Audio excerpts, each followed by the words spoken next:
हजरत सफीना लश्कर से भटक गए। लश्कर आगे निकल गया, ये जंगल में भटक रहे हैं। जंगल में भटकते हुए देखा कि सामने से शेर आ रहा है। शेर को आते हुए देखा तो हजरत सफीना ने सोचा अब तो आखिरी वक्त आ गया है। शेर की किसी से दोस्ती होती है? बोलिए, नहीं होती। और अगर किसी की होती है तो जो रसूल के नाम लेने को शिर्क कहते हैं, जरा उनको शेर के सामने करवाई। सर्कस में देखकर भी इनके दिल धड़कते हैं और जंगल में देखकर औकात क्या होगी। अपने आप को किसी जमात का शेर कहला लेना आसान है, लेकिन शेर का सामना हो तो फिर बात हो ना। जंगल में सामने शेर, हजरत सफीना ने शेर को देखा। और सफीना ने तौहीद किससे सीखी थी? सफीना ने तौहीद कहां सीखी थी? दिल्ली के मरकज में नहीं। सफीना ने तौहीद जो सीखी थी उन मुल्लाओं से नहीं जिन्हें तौहीद का ता पता नहीं है, जो तौहीद के नाम पर तमाम दुनिया के अंदर हंगामा बपा कर रहे हैं, उनसे तौहीद नहीं सीखी थी। सफीना ने तौहीद खुदा को देखने वाली आंख जो मोहम्मद रसूलुल्लाह की थी, उस रसूल से तौहीद सीखी। वहदानियत का कीदा, अहदियत और समदियत का कीदा जिससे सीखा था, वो आंख अल्लाह को देखने वाली थी। बल्कि अल्लाह ने जिस सूरत में अपनी तौहीद बयान की है ना, जिस सूरत में, उसमें भी पहले उस मोहम्मद रसूलुल्लाह का जिक्र किया है। कुल कहकर, ए महबूब आप कह दें कि वो अल्लाह है और एक है। वो तौहीद बयान करने से पहले भी रिसालत बयान करता है। अपनी तौहीद से पहले जो रिसालत बयान करता है वो खुदा है, और लोगों को रिसालत हजम ही नहीं है। आयत करीमा पढ़ी जानी चाहिए थी जी। ये दुरूद शरीफ का दिन कहां से आप लेकर क्या? आयत करीमा का मुनकिर कौन है?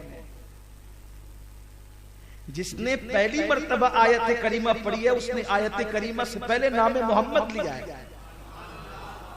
सबसे पहले आयत करीमा पढ़ने वाले हजरत यूनुस अलैहिस्सलाम है, और यूनुस अलैहिस्सलाम आयत करीमा पढ़ रहे हैं। और आयत करीमा जो दिल पे इल्का हुई है वो भी सदक़े मोहम्मद रसूलुल्लाह है। आप समझते क्या है? आपको दीन पता नहीं। जिसको आधे घर की पता नहीं वो पंचायत में बैठने के काबिल नहीं है। जिसको आधा दिन भी पता नहीं वो दीन की तकरीर करने के काबिल कैसे हो सकता है?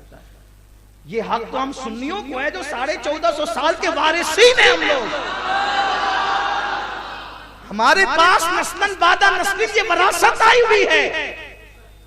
हमें पता है कि आदम ने तौबा से पहले नाम मोहम्मद लिया है। 200 साल तक के कहते रहे रब्बना ज़लमना अनफुसना व इन लम तग़फिर लना व तरहमना लनकूनन्ना मिनल खासिरीन। कोई जवाब नहीं आया तो कहा कि जिस मोहम्मद के सदके पैदा किया उसी के तुफैल मुझे बख्श दे। यूनुस अलैहिस्सलाम ने 40 दिन तक कहा ला इलाहा इल्ला अंता सुब्हानका इन्नी कुन्तु मिनज़ ज़ालिमीन का जिसके सदके में ये ला इलाहा सिखाया उसी के सदके में बख्श। यूसुफ अलैहिस्सलाम ने 10 साल जेल में रहे, कहा अल्लाह बख्श दे मुझे, मेरी सुन ले। 10 साल तक कोई जवाब नहीं। कहा जिस मोहम्मद के सदके ये हुस्न दिया उसी के सदके में बख्श। जिसकी मुसीबत भी टली है नाम मोहम्मद के सदके। और दगान साहब आप बहुत सही बात कर रहे हैं, इसीलिए तो हम भी आपकी आवाज में आवाज मिला रहे हैं। इससे पता चला कि दुरूद और सलाम सिर्फ बरेलवियों का तरीका नहीं है, ये तुर्कियों के यहाँ भी हो। अहले तुर्क भी वही करते हैं जो अहले सुन्नत करते हैं। सारी दुनिया अहले सुन्नत, अल्हम्दुलिल्लाह। ये और बात है कि अहले सुन्नत के इमाम का एक बार दुरूद भेजकर जी नहीं भरता तो कहते हैं काबे के बदरुद तुझा, तुम पे करोड़ों दुरूद, 1 2 4 5 लाख नहीं करोड़ों दुरूद। तैबा के शमसुद्दोहा तुम पे करोड़ों दुरूद। और फिर क्या कहा, शाफ़े रोजे जज़ा तुम पे करो रोद, दाफ़े जुमला बला तुम पे करो नूर। देखा अकीदा आया, शाफ़े रोजे जज़ा, रोजे जज़ा में शफाअत करने वाले, दाफ़े जुमला बला और तमाम बलाओं के दफा करने वाले। यानी जो इमाम अहमद रजा का अकीदा है वही पूरी दुनिया में सवाद आज़म का अकीदा है। आला हजरत ने कोई नया मसलक नहीं गढ़ा है, वो सुन्नियों के इमाम थे, वो सुन्नी थे, उनके दादा सुन्नी थे, उनके बाप सुन्नी थे, उनके परदादा सुन्नी थे, और वह अहले सुन्नत के, उनका पीर सुन्नी था, उनका दादा पीर सुन्नी था। सबके नाम ले लूं तो उसमें कोई भी गैर सुन्नी आपको नजर नहीं आएगा। इससे पता चला कि सुन्नियत का इमाम है इमाम अहमद रजा, और आपने अहले सुन्नत की वकालत की, इसीलिए आपका नाम अहले हक की पहचान बना है। हजरत सफीना ने सामने शेर को देखा, मुसीबत देख करके वो याद आता है ना, कौन याद आता है? जिससे सबसे ज्यादा प्यार होता है मुसीबत में, वही याद आता है। शेर आगे आ रहा था, शेर का नाम सुन के हैबत होती है कि पीछे से तो नहीं चलाएगा। शेर आ रहा है, सफीना ने देखा शेर आ रहा है, जिंदगी की आखिरी लम्हात आगे कहे, ए अबुल हारिस, या अबुल हारिस, कहते हैं ए शेर, मैं मोहम्मद का गुलाम हूं। आपने ये नहीं कहा मैं अल्लाह का बंदा हूं, इसलिए कि अगर फतवे की मशीन गन चलाने वाले मुशरिकीन शिर्क की फतवे की खुशनसीबी ये थी कि हजरत सफीना के दौर में वो लोग नहीं थे ना जो या मोहम्मद कहने पे शिर्क कहते हैं, या रसूल अल्लाह कहने पे शिर्क कहते हैं। सफीना को कौन पूछे?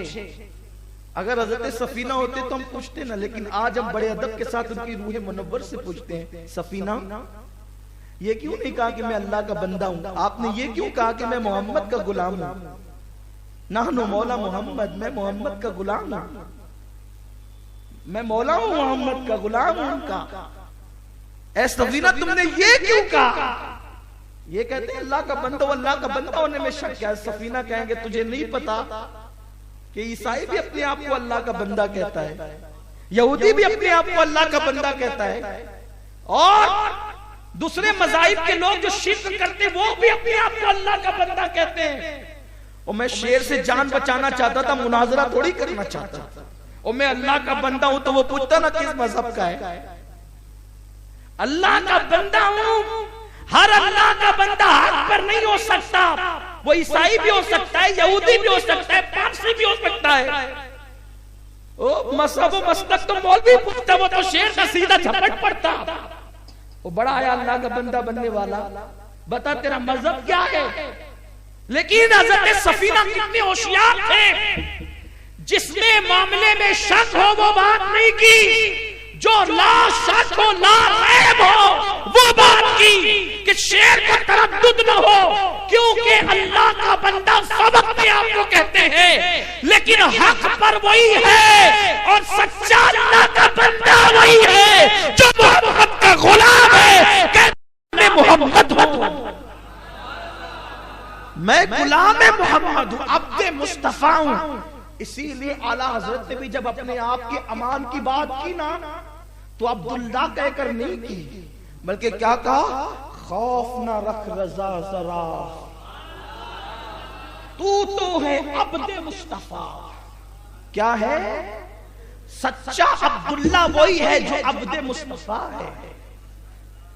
तू तो है अब्दे मुस्तफा, तेरे लिए अमान है, तेरे लिए अमान। अब्दे मुस्तफा बनो तभी अब्दुल्ला बनोगे, वरना अब्दुल्ला कौन बनता है अब्दे मुस्तफा के बगैर? या इबादी कह के हमको शाह ने अपना बंदा कर लिया, फिर तुझको क्या? का गुलाम। हजरत सफीना कहते हैं वो दुम मिलाने लगा जैसे कुत्ते दुम मिलाते हैं, इसलिए कि वो अपना मसलक बता रहा था, तू मोहम्मद का गुलाम है, मैं थोड़ी जुदा हूं, मैं भी वही हूं। तू मिलाने लगा और इशारे से कहने लगा मेरे पीछे आ, मैं तुझे रास्ता बताऊंगा। जो खाने आया था नाम मोहम्मद की बरकत, सुभान अल्लाह, ये नाम कोई काम बिगड़ने नहीं।